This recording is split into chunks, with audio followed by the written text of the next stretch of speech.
A las niñas, los niños y los adolescentes, así como a las mujeres y a los adultos mayores y a las personas que pertenecen a una comunidad indígena, la ley les da protección especial. ¿Cómo prepara un defensor público la defensa de una persona que pertenece a un grupo vulnerable? ¿Y qué acciones realiza el Consejo de la Judicatura Federal para garantizar sus derechos dentro del nuevo sistema de justicia penal? Se lo vamos a decir en el programa de hoy. Soy Verónica González, comenzamos.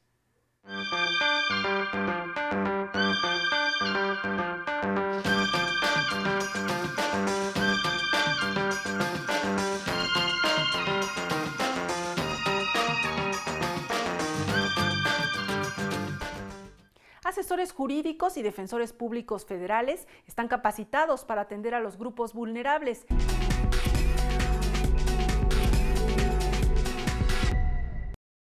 Cada año, alrededor de 40,000 niñas, niños o adolescentes migrantes son repatriados de Estados Unidos a México. De estos, 18,000 viajan solos, otros pierden a sus padres en el camino.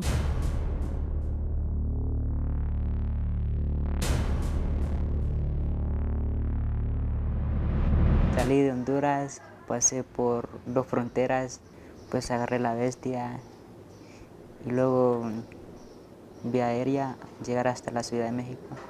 Pues yo vine de El Salvador porque tenía problemas con los pandilleros y pues mi papá decidió venirlos de allá porque dijeron que a mí, a mi hermana, los iban a matar y ya después lo iban a matar a él. Y dijo que mejor prefería huir del país a que nos fueran a hacer eso.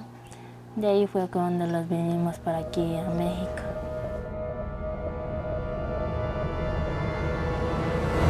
Cuando ingresan a México, desafortunadamente, son el blanco de muchos delitos, como desde violencia sexual, tráfico de personas, secuestro, lesiones, homicidio. Aquí es importante ver la situación de vulnerabilidad que tienen estos niños. Son doblemente vulnerables porque son menores y además porque son migrantes. Migrantes que para poder salir de su país se separaron de sus familias, de sus tradiciones, de sus culturas. Es a lo primero que enfrentan, a dejar su historia, a dejar su vida.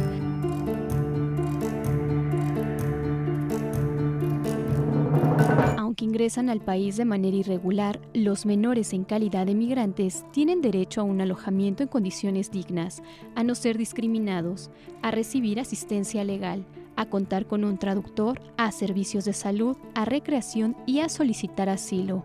Las autoridades están obligadas a informar a la niña, niño o adolescente sus derechos dentro del procedimiento migratorio, de los servicios a que tienen acceso y a ponerlo en contacto con el consulado de su país. No obstante, en la práctica, sus derechos son violentados. Las políticas actuales hablan de muchos derechos, pero la garantía creo que es mínima, porque a la hora que nosotros, Casa Alianza, lo recibimos, hablamos de actos violentos hacia su bienestar, inclusive de estancias largas, en lugares que no son acordes a sus edades, a sus intereses, y que pues ahí ellos están siendo víctimas nuevamente de no hacer cumplir sus derechos o hacer cumplir las garantías que a ellos les corresponden. Y una y otra vez se repite el proceso de sentar a un niño cuando pareciera que en vez de ser una víctima es propiamente el acusado. Lo tenemos, por ejemplo, eso aún persiste en el aseguramiento que se hace de niños y adolescentes migrantes. Hasta ahora un porcentaje menor se ha logrado que no esté, quizá el 15%, pero el 85% sigue pasando por estaciones migratorias. Nosotros los apoyamos al momento de que tenemos comunicación a través de, puede ser el Acto Comisionado de las Naciones Unidas para los Refugiados, el ACNUR, o bien a través de la estación migratoria, o bien por cualquier persona que nos comunique que hay una persona que probablemente está detenida en estación migratoria o que simplemente llegó a esta institución pidiendo un tipo de regularización.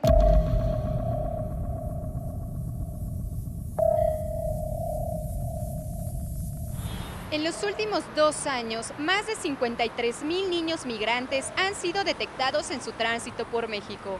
En su mayoría son de origen centroamericano. De acuerdo con la Comisión Nacional de los Derechos Humanos, en lo que va de 2018, 2,703 menores han sido presentados ante el Instituto Nacional de Migración. y de 2016 a 2018 cerca de 30,000. Ante las adversidades que padecen en su tránsito por México, niñas, niños y adolescentes migrantes también tienen derechos y pueden ser representados de manera jurídica por el Instituto Federal de Defensoría Pública.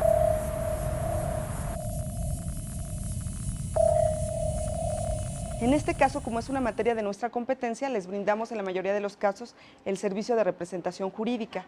Esto es el acompañamiento en su procedimiento administrativo migratorio, vigilando que se cumpla el debido proceso, que se les respeten todos sus derechos y proporcionándoles de manera gratuita el servicio. El Poder Judicial ha puesto especial énfasis en el caso tanto de niños como de migrantes. Tanto nuestros migrantes como los migrantes niños guatemaltecos, salvadoreños o hondureños que cruzan por nuestro país o los niños mexicanos que retornan de Estados Unidos y que llegan a la frontera. Lo que se tiene que hacer ahí es determinar su interés superior. Que todas las autoridades hagan su trabajo y que las autoridades de los 3 órdenes de gobierno respeten el interés superior del menor en caso de los niños y que reconozcan mucho este tipo de vulnerabilidad al que se enfrentan por ser menores y por ser además migrantes. También hay que humanizar a las autoridades de los 3 órdenes de gobierno, las autoridades policíacas sobre todo, porque todos sabemos en ese famoso tren La Bestia todo lo que pasan los migrantes y que además son a veces extorsionados por propias autoridades para poder lograr su objetivo.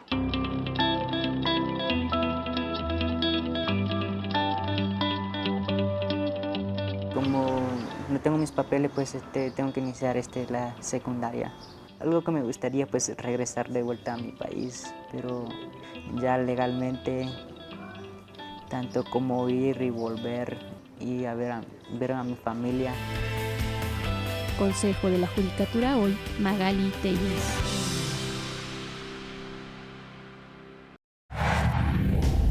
¿Qué debemos entender cuando hablamos de un grupo vulnerable? ¿Cuáles son las obligaciones de las autoridades? Veamos.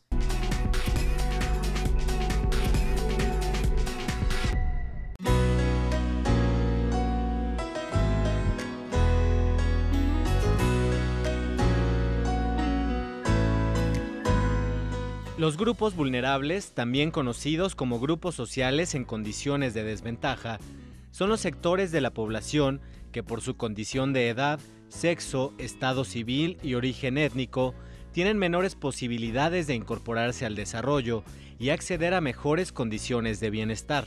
En México, se considera como vulnerables a las niñas, niños y adolescentes en situación de calle, los migrantes, las personas con discapacidad, los adultos mayores y las personas que pertenecen a una comunidad indígena.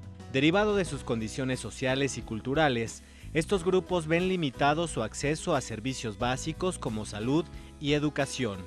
Otros sectores considerados vulnerables por su condición personal son las mujeres violentadas, las personas con VIH y las personas con preferencia sexual distinta a la heterosexual. En 1993, una reforma constitucional estableció las bases para el reconocimiento de los derechos humanos de las personas en situación de vulnerabilidad. En 2011, la reforma constitucional en materia de derechos humanos estableció la obligación del Estado de proteger, promover y garantizar los derechos de todas las personas, sobre todo las que pertenecen a grupos vulnerables.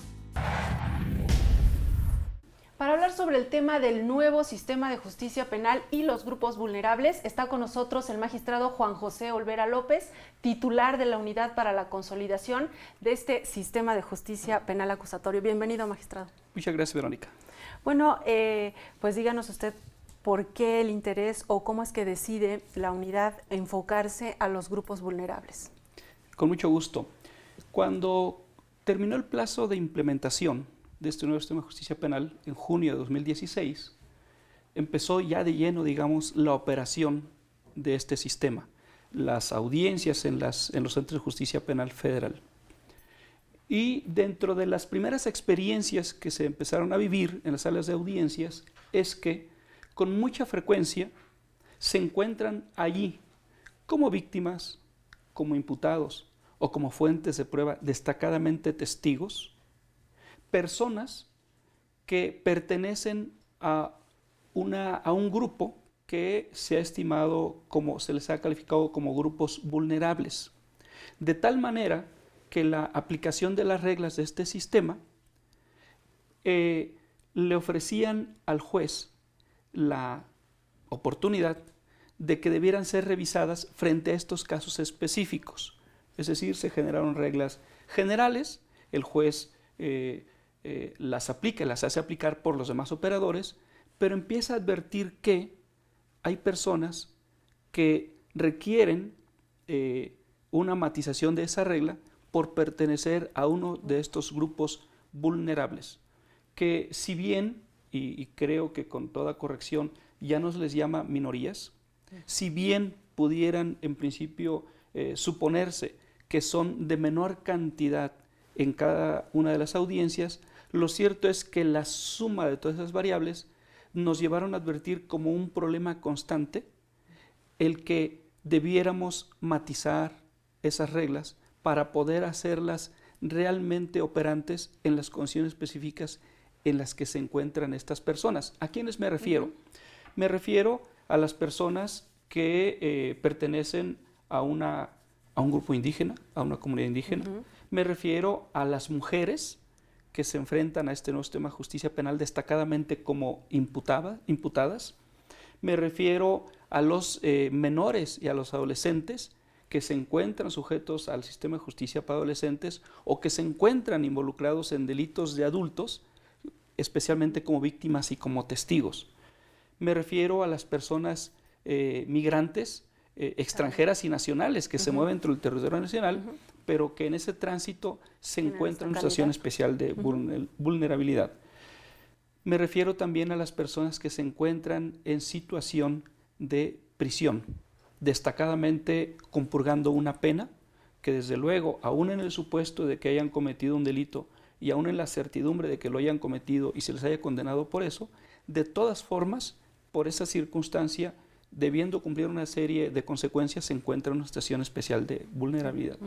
Y por último, un tema de mayor relevancia es el tema de las personas en situación de pobreza que tienen que además luego enfrentar al sistema de justicia, que lo tienen que enfrentar como imputados y debo decirlo, a cómo están las cosas, que quizá deban también sufrirlo como víctimas. Además, a estos grupos vulnerables a los que me estoy refiriendo. Bien, magistrado, vamos a hacer una pausa y al regresar hablamos sobre las acciones concretas ya que está llevando a cabo la Unidad para la Consolidación. Vamos a la pausa y regresamos. Estamos en el Consejo de la Judicatura hoy. En octubre de 2013, mediante una reforma al artículo 73 de la Constitución, se facultó al Congreso de la Unión para elaborar una ley única de procedimientos penales. Con base en estas atribuciones, en febrero de 2014, con 407 votos a favor, 28 en contra y 5 abstenciones, el Congreso de la Unión expidió el Código Nacional de Procedimientos Penales y el 5 de marzo de 2014 fue publicado en el Diario Oficial de la Federación. En sus 490 artículos, el Código Nacional de Procedimientos Penales establece los principios rectores del proceso penal acusatorio: publicidad, contradicción, continuidad, concentración, inmediación, igualdad, debido proceso y presunción de inocencia. Regula las etapas del proceso comprendidas en la audiencia inicial, la etapa intermedia y el juicio. Al establecer el principio de igualdad entre las partes, garantiza la protección de los derechos de los imputados y de las víctimas, además de señalar el camino para resolver los conflictos a través de soluciones alternas y formas de terminación anticipada.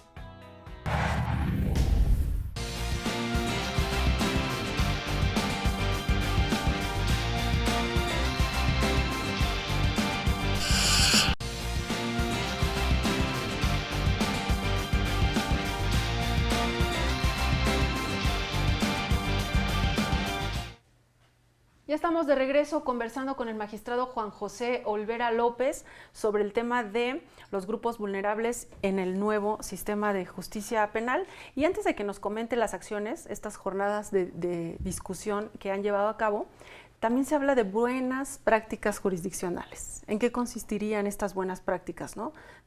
¿Solamente de parte de los jueces o también de los operadores del sistema, defensores públicos, el Ministerio Público, ¿no? Se tiene que dar un trato especial a estos grupos vulnerables que nos mencionaba? Desde luego. Mira, el Consejo de la Judicatura Federal, en su tarea de hacer política pública en la consolidación del nuevo sistema de justicia penal, con la información que estaba ya produciendo la operación del nuevo sistema de justicia penal, advirtió la necesidad de realizar encuentros entre operadores del nuevo sistema de justicia penal que confluyen en las salas de audiencia sede de los juzgadores federales. Con el afán de que la observancia de estas reglas y sus matizaciones en función de las personas a las que se les iba a aplicar fueran del común conocimiento de todos los ahí presentes, al menos del común conocimiento de entrada, que lo fueran también del común entendimiento y al final que se vayan constituyendo como reglas de trato diferenciado para potencializar las necesidades, la atención a las necesidades específicas de las personas que se encuentran en estos grupos vulnerables, de tal manera que la observación de derechos humanos de todas las personas se haga en función de sus condiciones específicas. Esto fue, digamos, el punto de partida. La forma de enfrentar de atender esta necesidad se encontró en lo siguiente.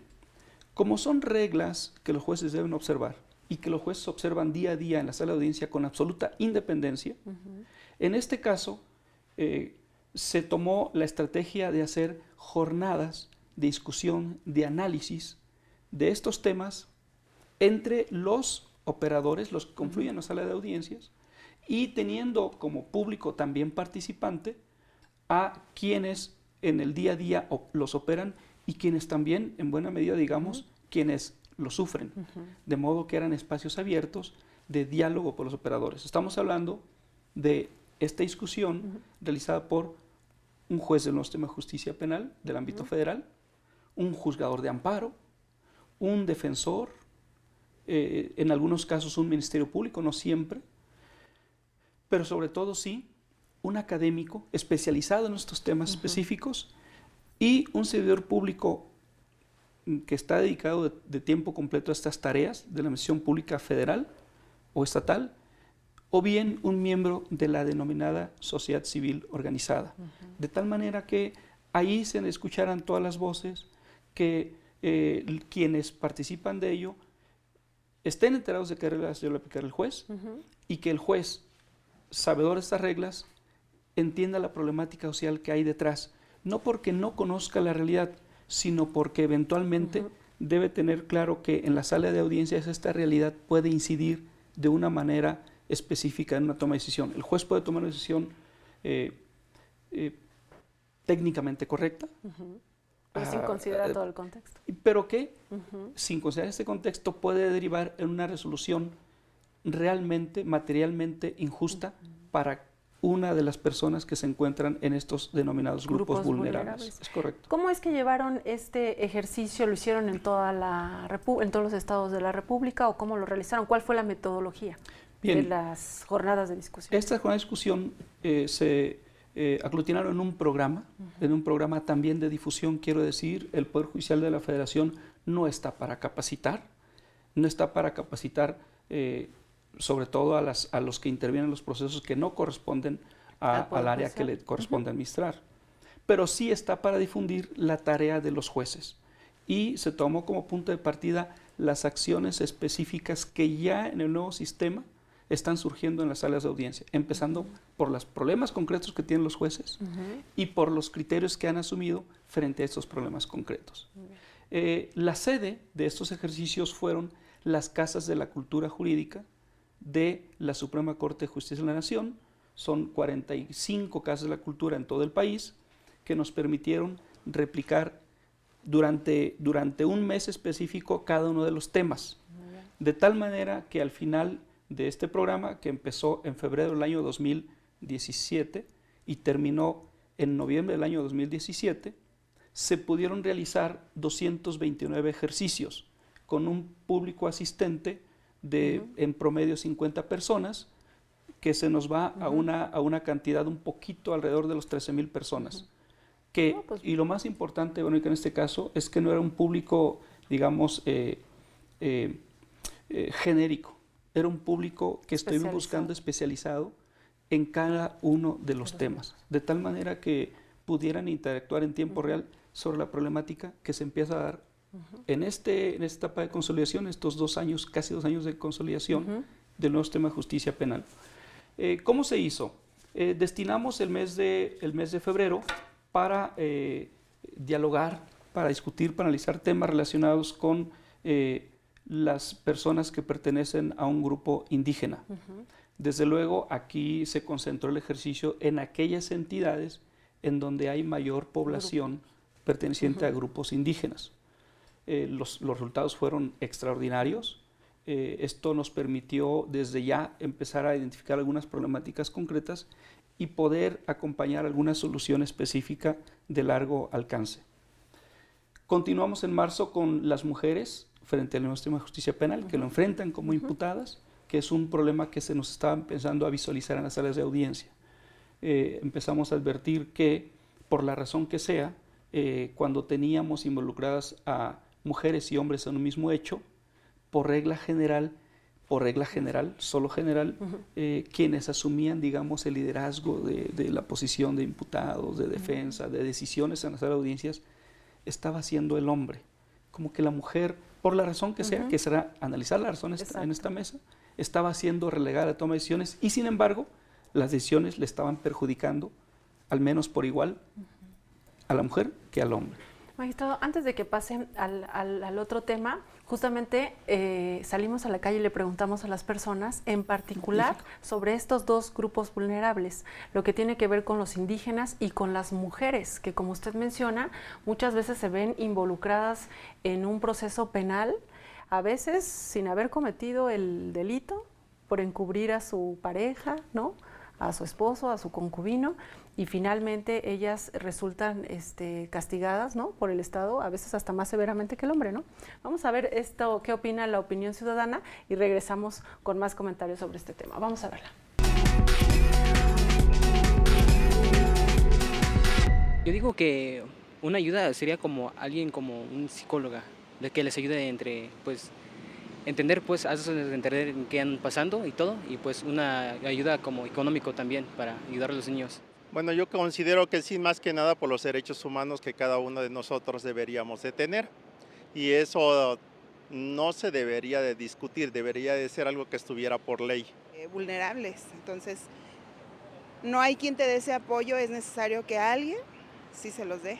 Bueno, hay muchas dependencias de gobierno que a veces la gente no sabe que hay apoyos y a veces falta difusión para que ellos se den cuenta de que existen. Si son grupos en vulnerabilidad, en riesgo, yo pienso que sí.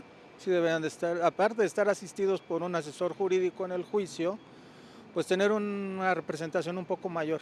Pues sí, a lo mejor más facilidades, ¿no?, para económicas y así, para conseguir a lo mejor un abogado o algo que les ayude a hacer el proceso más rápido. Porque pues yo creo que por lo mismo que son ilegales y eso no tienen las ¿cómo se llama?, pues los requisitos económicos, ¿no? Pues yo creo que sí. La verdad yo creo que es necesario, debido a que pues estas personas no siempre tienen los medios para recurrir a resolver sus problemas, y con un apoyo podrían lograr algo y tal vez en un futuro lo que ellos han obtenido puedan darlo. Pues realmente debería ser parejo para todos. Todos somos ciudadanos, con algunas carencias, algunos seguramente. Sin embargo, por eso debe existir un jurídico gubernamental, o bueno, que por lo menos sea para lo que es el tema, si alguien no tiene un recurso para pagar, uno externo que sea dentro del gobierno. La mayoría de la gente creo que no, o mucha de ellas no tiene conocimiento de cómo defenderse o de cómo llevar el proceso, ese tipo de situaciones. Entonces creo que sí, enfocarnos un poquito más en ellos. Yo creo que precisamente al ser vulnerables, esta gente necesita un poco más de apoyo. El trato debe de ser un poco diferente para que ellos puedan salir adelante. Es complicado y precisamente el apoyo va a ser fundamental en este caso, ¿no? Pues yo digo que se deben atender por parte del gobierno federal, porque es de ellos, de los políticos, atender esos problemas, ¿no? Porque ellos, pues, con qué, a lo mejor no saben escribir, no saben leer, Entonces, de alguna manera, pues se les tiene que ayudar. Bien, pues ahí está la opinión ciudadana y sin duda todos coincidimos en que se les debe dar un trato pues especial, ¿no? Porque están en una posición, a veces lo que decíamos las mujeres, por ser indígenas, ¿no? A veces incluso no conocen el idioma, las reglas que las están juzgando. Son grupos vulnerables que tienen, como usted nos explicaba, recibir un trato especial. ¿Qué otros grupos vulnerables se abordaron en estas jornadas de discusión, magistrado? Bien, el siguiente grupo que lo destinamos a abril de 2017, fue la situación de los niños y adolescentes frente al sistema de justicia. Bien, en el caso de los adolescentes, cuando se ven involucrados como imputados de una conducta considerada como delito, que es un tema que en nuestro sistema de justicia penal está tomando mucha relevancia para darles la importancia que merecen los adolescentes frente al Estado. Pero también cuando se trata de adultos, cuando se trata de delitos cometidos por adultos, pero se ven involucrados como víctimas y en muchas ocasiones incluso solo como testigos, aunque no como víctimas, pero sí como testigos de los hechos, los niños y los adolescentes que luego, para clarificar el hecho, son llevados a las salas de audiencias y que tienen que someterse a los rigores de una audiencia pública, los problemas que esto enfrenta y la forma de evitar que sufran esos rigores de un sistema de justicia de adultos. Ahí el juez es el que decide, el que lleva finalmente, pues marca los tiempos, marca si realmente deben participar los menores. Es decir, el juez es el que vela por que se protejan sus derechos. El juez es el primer garante de que se respeten esos derechos, pero debo decir que se trata de una serie de derechos ya muy consolidados, ya muy analizados. Hay incluso protocolos de actuación de los jueces cuando se encuentran involucradas personas que pertenecen a este grupo vulnerable. Pero desde luego, también todos los demás intervinientes deben conocer las implicaciones de su actuación en la sala de audiencias, porque un defensor, un ministerio público, son corresponsables de, digamos, el trato que se les dé a los niños y adolescentes en las salas de audiencias, más allá del resultado de la decisión judicial, porque aunque la decisión judicial puede ser justa, puede ser correcta, puede ser legal, en el camino mismo, en la forma de examinar a un infante, se puede estar generando ya una afectación que sería irreparable aun con una sentencia totalmente justa para quien con ese testimonio se vio favorecido o perjudicado. Eso es muy importante, que todas las partes estén conscientes de el trato diferenciado que debe darse a las personas en una sala de audiencias que se encuentran en una situación diferente. No quisiera hablar de un trato privilegiado. No se trata de privilegio, se trata de darle el trato que le corresponde a la condición específica en la que se encuentra. Y ahí también podría aplicar en el caso de los niños o adolescentes que cometen una infracción, ¿no? Que cometen un delito, ¿no? Es correcto. Deben tener, como usted bien menciona, no un trato privilegiado, pero sí reglas diferentes a los castigos que se les imponen a los adultos, ¿no? Es correcto, y esto pasa porque tengan un sistema de justicia especial de adolescentes, pero que también los operadores, empezando por los jueces, tengan una especialidad específica, valga la expresión, para adolescentes. Conocimiento técnico, competencial, pero también conocimiento personal, social de la problemática que está involucrada en los juicios de adolescentes. Que el juzgador y todos los operadores tomen conciencia de estas necesidades y las consecuentes acciones para, digamos, matizar al caso concreto todas las reglas que ellos deben observar y que deben hacer observar a todas las demás partes. Hay otro grupo vulnerable, los migrantes, que es todo un gran tema porque ha cambiado la situación, ¿no? Finalmente nuestro país, que durante mucho tiempo fue solamente de paso, ahora ya muchos están quedando aquí y eso genera situaciones que a veces los llevan a verse involucrados en asuntos penales, ¿no? ¿Cómo se protegen los derechos de este grupo vulnerable? Bien, es un grupo que tiene incidencia en todas las ramas de la administración pública, en todas las ramas de la justicia, pero que son muy sensibles en el tema de la justicia penal. Los migrantes, mayormente se enfrentan a la justicia penal como víctimas. Y cuando ellos se enfrentan, es que debieran encontrar en el sistema de justicia penal una solución a sus demandas de justicia, pero justamente lo vulnerable surge del hecho de estar en tránsito. Primero, en muchos casos, en la mayoría quiero decir, pues no son del país. Esto ya de entrada, y si además se encuentran en una situación migratoria irregular, esto los pone en una condición vulnerable ya de por sí muy clara. Pero luego el desconocimiento y el objetivo de su estancia, que no siempre es de destino, idealmente incluso es de tránsito. Cuando tenemos migración en el país, pero que lo usan como destino, en muchas ocasiones es porque su sueño ideal fracasó y se quedan. Esto los pone en una situación en la que, y esto pasa todos los días, si sufren un delito, pues eventualmente no lo denuncian. Por su situación migratoria. Primero. Segundo, pues porque la intención no es quedarse a enfrentar todas las demandas de un enjuiciamiento, todas las demandas de tiempo. Todo lo que implica. De un enjuiciamiento. Y tercero, porque lo último que quieren es justamente tener problemas en el tránsito.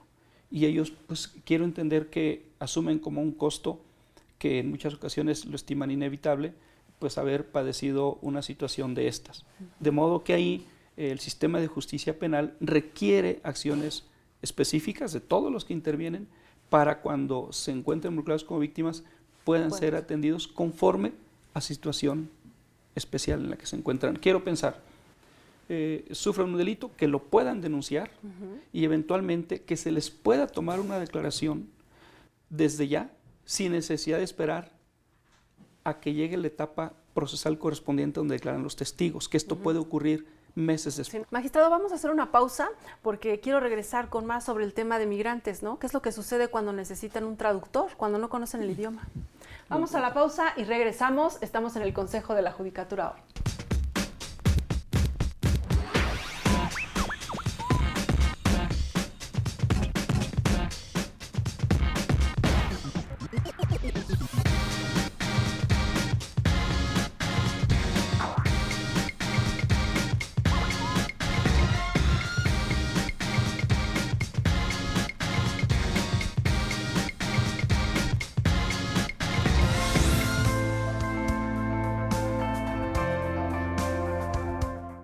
De este libro, que se titula El nuevo amparo penal, que comenta la nueva ley de amparo frente al procedimiento penal acusatorio oral y los derechos humanos, jerarquía constitucional y debido proceso. Este libro es editado por el Instituto Nacional de Ciencias Penales y la idea del libro es enseñarle a los lectores interesados en él pues el cambio que hubo a partir de la reforma constitucional de amparo de 2011, del 6 de junio de 2011, y desde luego tocar los temas más importantes sobre el amparo, pero ya con la reforma constitucional de 2011, y especificar y poner muy en claro qué es lo que cambió y qué es lo que no cambió. Ese es el objetivo de mi libro. Está dirigido básicamente a los alumnos de amparo de las universidades y del INACIPE, ¿no? Y sobre todo también a los secretarios, porque a los secretarios de los juzgados de distrito de materia de amparo y colegiados también en materia de amparo, porque es un ABC de lo que fue la reforma del 2011. La pertinencia de la obra es precisamente porque en ese lapso en que estuvo la reforma del 2011, el 6 de junio de 2011, la constitucional, al que saliera la ley de amparo hasta el 2013, pues había una confusión y desde luego había dudas sobre ciertos temas. Entonces lo que se trató de hacer en este libro, sacarle al lector de esas dudas que había cuando todavía no teníamos ley de amparo, pero ya teníamos la reforma constitucional. Podemos ver varios temas interesantes, como es, por ejemplo, las reformas constitucionales de amparo y de derechos humanos, y el objetivo del juicio de amparo, que ahora ya son los derechos humanos. son los jueces de distrito, los tribunales colegiados de circuito y desde luego la Suprema Corte de Justicia de la Nación, quienes se encargan pues de ver o velar por los derechos humanos cuando existe una controversia por violación a los mismos. Hablo de las formalidades, del amparo indirecto, de los recursos, del amparo directo y de los principios generales del juicio de amparo que no desaparecieron. Se hablaba de que ya iba a desaparecer el principio de la retirada de las sentencias, y no es así. Entonces había que aclarar que no desapareció el principio.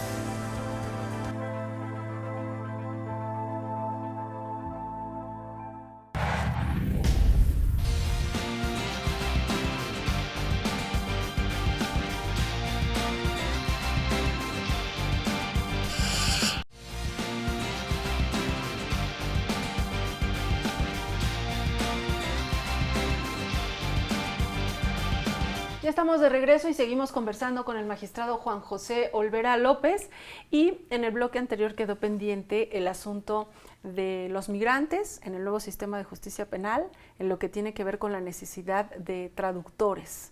¿Quién les proporciona este servicio? ¿Cómo el juez está al tanto de que efectivamente se respeten sus derechos? Es un tema muy interesante, muy importante, estratégico cuando hay una persona extranjera involucrada en un proceso penal, especialmente como imputado. El juez es definitivamente el garante, el primero obligado a cerciorarse de que cuente con asistencia de traductor o intérprete. Debo decirlo que debe cerciorarse haciéndole saber al detenido todos los derechos que tiene, que gira en torno de esta idea, empezando por que tiene derecho a una asistencia consular, a avisarle a la representación consular del país de su origen, que primero está involucrado en un proceso y que eventualmente puede también sumarse a la asistencia de este detenido. Y a partir de ahí se activa una serie de derechos que los juzgadores, insisto, como garantes de los derechos, deben cerciorarse de que se hayan respetado y hacerlo respetar por las demás partes. Este derecho y otros muchos, en el caso de los migrantes, son los que ameritaron análisis, discusión y reflexión de las decisiones judiciales que se tomaron ya en muchos juicios por los jueces federales en estas jornadas en las casas de la cultura jurídica. Magistrado, la mayoría de las personas, cuando se comete un delito, cuando juzgan a la persona, le dictan sentencia, para la sociedad ahí se olvida el asunto, ¿no? Pero la verdad es que sigue, aún dentro de prisión, ya estando en situación de reclusión, la gente sigue teniendo sus derechos, ¿no? Claro, hay dos cosas. Primero, sigue, y segundo, con la expectativa de que vuelva en condiciones de reinsertarse a la sociedad que lo excluyó como sanción por haber cometido un delito. Creo que son dos temas. A este tema se refirió el análisis que hicimos durante el pasado mes de junio en todo el país, las personas en prisión. Todas las problemáticas que se generan por tener una persona en prisión, problemáticas primero, de su estancia y las condiciones de su estancia, y segundo, las sociales que en torno de ello giran, como son las cuestiones familiares. Y luego, también, tener muy claro que el objetivo es, durante esta estancia, que se le observen, se le respeten todos sus derechos humanos, muy claramente ya establecidos, con el afán de que, con el objetivo de que al final de su periodo de reclusión puede estar preparado para volver al grupo social, idealmente volver a su núcleo familiar que tenía antes de ingresar. Y esto también genera un sinfín exige un sinfín de acciones coordinadas desde el encargado del centro de reclusión, del defensor y del Ministerio Público de estar observando estas reglas, y del juzgador de estarlos haciendo observar permanentemente. El nuevo sistema de justicia penal, incluso en el ámbito local y federal, y ya en plena operación, exigió, y así está funcionando, la presencia de jueces especializados en la ejecución de las penas, encargados exclusivamente de este tramo del proceso penal, que, como bien dices, antes en el sistema tradicional se consideraba que una vez dictada sentencia ejecutoria, el sistema de justicia allí acababa. En realidad, hoy se cubre este tramo Y desde luego, como se está inaugurando esta obligación tan específica, pues en el arranque han surgido muchos problemas, muchas necesidades que hay que resolver y atender destacadamente por nuestros jueces en este caso federales. Bien, y en el caso de las personas que están en situación de pobreza, a veces pobreza extrema, y que desgraciadamente se ven no involucrados, a veces no como imputados, a veces como víctimas, ¿no? ¿Cuál es el trato para ellos? Bien, este último bloque, digamos, se dejó hacia el final porque a juzgar por los especialistas y confirmado por las experiencias de los jueces en las salas de audiencias, se obtiene como una gran conclusión de que en realidad todas las personas que pertenecen a uno de los anteriores grupos vulnerables, indígena, adolescente, mujer en prisión, migrantes, cualquiera de estos, por el simple hecho de pertenecer a ellos, casi en automático, pertenecen también a este grupo en situación de pobreza. Y también una segunda conclusión que se obtiene de este análisis es que, en realidad, por regla casi absoluta, quienes se ven involucrados en un delito pertenecen a las personas que se encuentran en situación de pobreza, que medidas por el INEGI, pues mínimo, en promedio mínimo es 1 de cada 2. Y la conclusión terminal de los operadores especialistas decían, ¿y si no era pobre cuando se vio involucrado en el sistema? Cuando termina es pobre. Claro, hay desde luego excepciones, pero esta generalidad nos hace concluir que revisar el sistema de justicia penal con perspectiva de personas en situación de pobreza era una necesidad apremiante. ¿Por qué motivo? Entre otros, pues porque incidía en los temas como defensa adecuada. ¿Sí? Está el derecho fundamental de defensa adecuada. Él tiene el derecho de nombrar a un defensor. Y correlativamente surgía la pregunta de todo demás, ¿y tiene la capacidad? Claro. Ni y siquiera si él no tiene para la capacidad, determinar si los están defendiendo correctamente. Claro. Y el otro tema es, si no tiene la capacidad, el Estado debe proveerle un defensor público, que en el ámbito federal hay una institución dedicada, capacitada, ¿no? y sobradamente suficiente para atenderlos. Pero esto pasa por la toma de conciencia de este problema. Saber que este derecho, en estas condiciones, muy raras veces es propiamente un derecho, sino ya en realidad una necesidad apremiante. Entre otras muchas que inciden en otro de los temas que por razones solamente de precisión mencionaré, reparación del daño. Claro, o sea, ¿quién repara el daño? ¿Sí? Aunque se establezca que hay una responsabilidad y aunque el responsable eventualmente termine aceptando su responsabilidad. Si no tiene con qué reparar el daño. Si no tiene con qué reparar el daño, ¿quién va a responder a la víctima?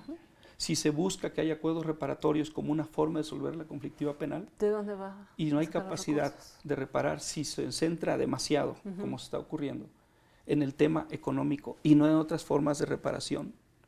Si nos olvidamos de otra forma de reparación, puede ser que el sistema empiece a enfrentar serios problemas de eficiencia frente a las víctimas. Y qué importante que participaran en estas jornadas también integrantes de la sociedad civil organizada, ¿no? Porque también como para difundir, como para generar esta cultura de vayamos por otros caminos, no solamente la reparación, por ejemplo, económica, si no lo tiene, ¿no? ¿De qué otra forma la víctima puede y debe, en estos casos, estar abierta a esa reparación del daño, ¿no? ¿Cómo se concientiza la gente de eso? Fue fundamental por dos cosas, Verónica. Primero, porque en este ejercicio de diálogo, discusión, pudimos advertir que hay muchas personas que están trabajando en el tema, personas especializadas, dedicadas a tiempo completo. Hay mucha capacidad en la sociedad para poder sacar adelante un sistema de justicia penal que se diseñó para la propia sociedad. Primero.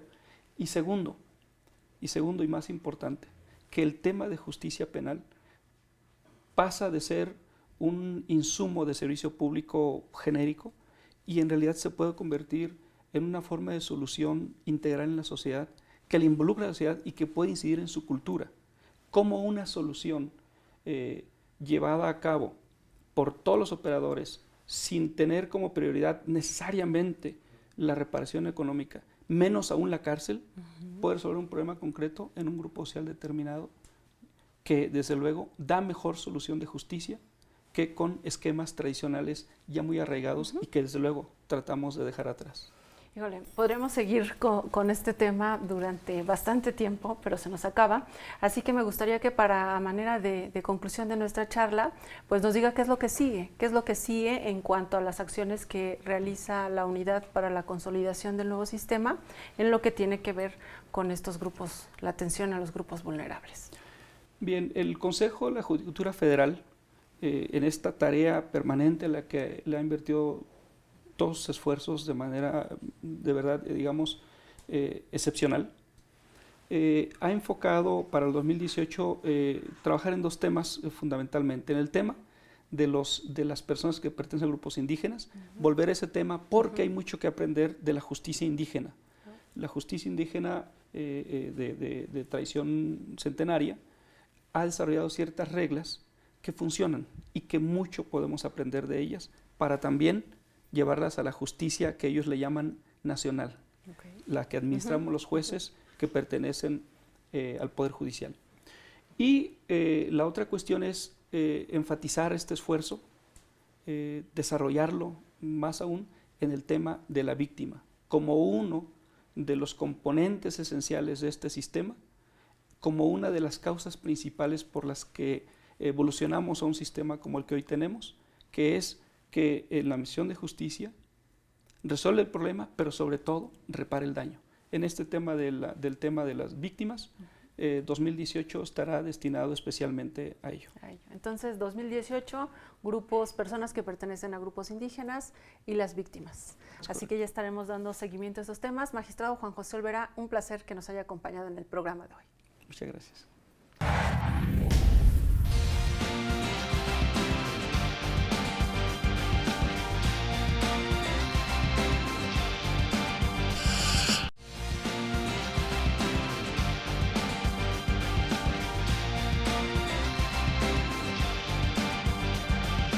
Echemos un vistazo a las actividades en juzgados y tribunales a través de los números.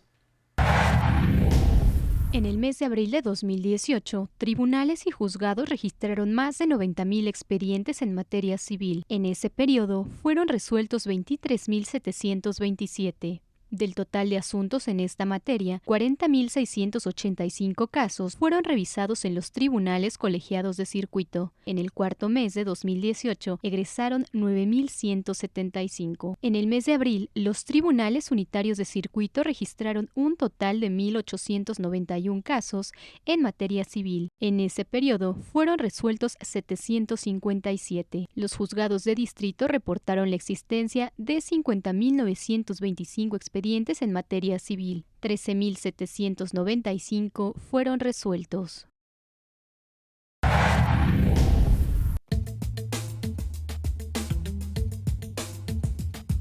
Declaraciones, documentos, peritajes, fotografías y videos forman parte del catálogo de pruebas que son consideradas en un proceso penal. En la escuela judicial, jueces y magistrados examinan los protocolos del análisis de indicios para determinar los hechos. Uno de los casos tiene que ver con una persona que fue detenida y se trata de una persona que conducía un camión de transporte y cuando se le lleva a cabo la detención se le encuentra que tiene oculto un compartimento del camión en el que había droga. Y la cuestión que se discute ahí es la responsabilidad de la persona, del chofer, si en primer lugar hay elementos suficientes para vincularlo a proceso, y lo que vamos a examinar es las audiencias para ver la manera que argumentaron las partes y después cómo el órgano jurisdiccional va a tener que motivar en ese caso la vinculación a proceso. En realidad la etapa fundamental en el nuevo sistema sería el juicio donde el juzgador se crea la plena convicción de culpabilidad de una persona.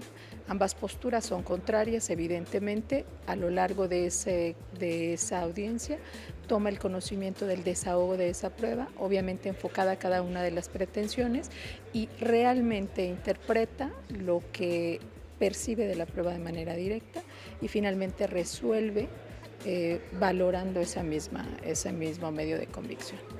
Los juzgadores identifican las problemáticas de percepción e interpretación que motivan los casos con la finalidad de reconstruir los hechos a través de las pruebas. En la práctica, en lo que se ha implementado el sistema, al menos a nivel federal, en el estado de Chihuahua, que es un poco más de 2 años, han surgido varios problemas prácticos en atención a las interpretaciones que hemos realizado respecto de las normas contenidas en el Código Nacional de Procedimientos Penales, y en ese sentido ha habido diversos criterios. Yo creo que se trata de una herramienta fundamental con los juicios orales, ahora que ya están implementados en nuestro país, pues se trata de llevar a cabo, hacer efectiva el derecho, la garantía de motivar las decisiones jurisdiccionales en relación con los hechos. Demostrarle a la ciudadanía que realmente estamos lo suficientemente capacitados para resolver y para emitir una determinación fundada y motivada. Me parece que todos los actores deben de tener esta capacitación y en la medida de ello el sistema va a funcionar día con día. Consejo de la Judicatura hoy, Magali Telles. Ya nos vamos, pero antes de despedirnos le presentamos la reseña de una película que nos acerca al mundo del derecho.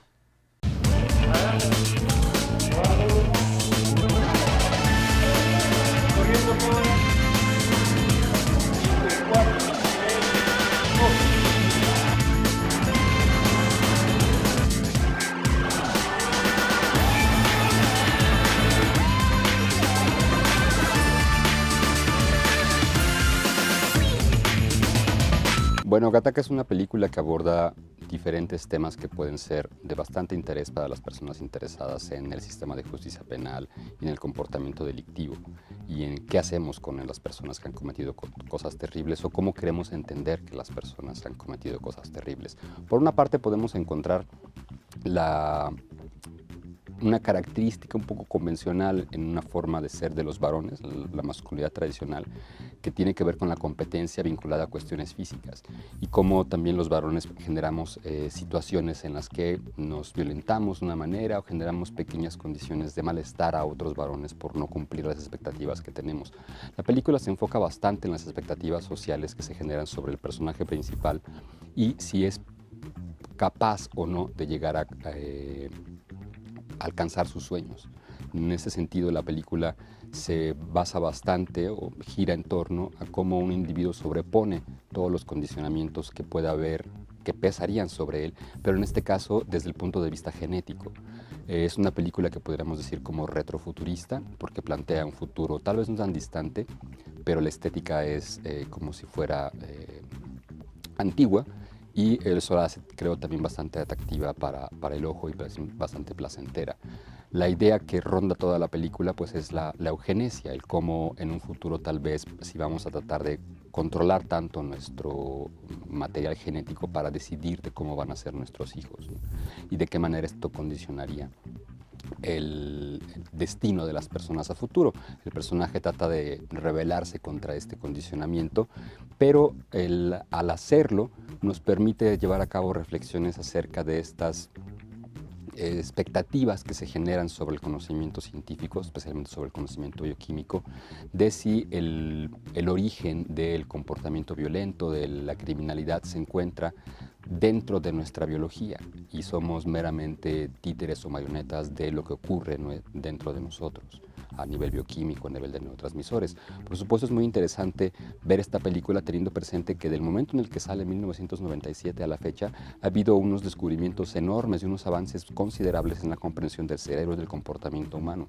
No obstante, esta promesa que plantea las ciencias bioquímicas de darnos la razón de por qué somos como somos y sobre todo en la visión clínica que tiene todo el conocimiento en esta área, si podemos transformar la manera en la que somos a partir de medicamentos, sustancias, que por supuesto pues es un tópico que está en la historia de la humanidad casi desde sus inicios. Yo creo que esta película puede estimular la mente de las personas que se preguntan qué tanto nos puede aportar la genética, la epigenética, que es este nuevo conocimiento acerca de cómo los genes reaccionan al medio ambiente, de cómo la violencia puede manifestarse incluso en personas que no esperaríamos que fueran a comportarse de esta manera.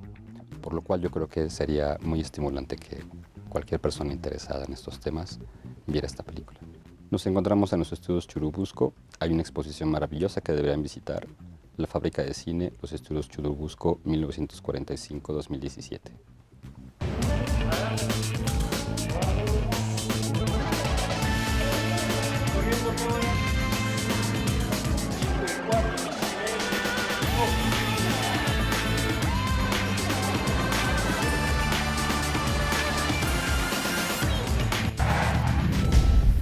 Así llegamos al final del programa de hoy. A nombre del equipo de producción que lo hace posible, le agradezco su atención y le recuerdo que tenemos una cita la próxima semana, así que no lo olvide. Soy Verónica González, quédese en la señal del Canal Judicial.